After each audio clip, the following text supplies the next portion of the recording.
கடகராசி என்பர்கள் நீங்க ரொம்ப சென்சிட்டிவா இருக்கிறீங்க. எல்லா இடத்துலயும் ஒரு கோபம், எல்லா இடத்துலயும் அந்த வார்த்தைகளை நிதானமா நீங்க யூஸ் பண்றதே கிடையாது. எப்போதுமே இந்த கடகராசி என்பர்கள் செய்யறத தப்பெல்லாம் செஞ்சிடுவீங்க. அது வீடா இருந்தாலும் சரி, அலுவலகமா இருந்தாலும் சரி, அம்மா அப்பாவா இருந்தாலும் சரி, மாமனார் மாமியாரா எந்த உறவுகளா இருந்தாலும் சரி, சட்டுன்னு பேசிடுவீங்க. அதுக்கு பேரு நீங்க பின்னாடி என்ன வச்சிருப்பீங்க?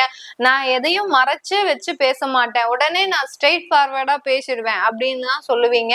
ஆனா அந்த மாதிரியான குணங்கள் எப்போ மாறுறதுக்கு உண்டான ஒரு டைம், அந்த வக்ரகதி அடையும் போது, அந்த சனி பகவான் வக்ரகதி அடையும் போது உங்களுடைய மனநிலை எப்படி மாறப்போகுது? கொஞ்சம் சூதுவாதோட நடந்துக்கக்கூடிய ஒரு நிலை. நம்ம பேசி பேசி இது இவ்வளோ பேசுறதுனால யாரு அவமானப்படுறா? இந்த கடகராசி அன்பர்கள் தான் அவமானப்படுறாங்க. அந்த உறவினர்கள் மத்தியில, குடும்பத்துல பாத்தீங்கன்னா ரொம்ப கெட்ட பேரே பாத்தீங்கன்னா இந்த கடகராசி அன்பர்களுக்கு தான். அவனுக்கு வாய் சும்மா இருக்காது, அவ அப்படித்தான் பேசுவா, இவன் இப்படித்தான் செய்வான் அப்படின்ற மாதிரியாக அந்த ஒருமையில கூட திட்டுறதுக்கு உண்டான வாய்ப்புகள் இந்த கடகராசி என்பர்களுக்கு அதிகமாக இருக்கும்.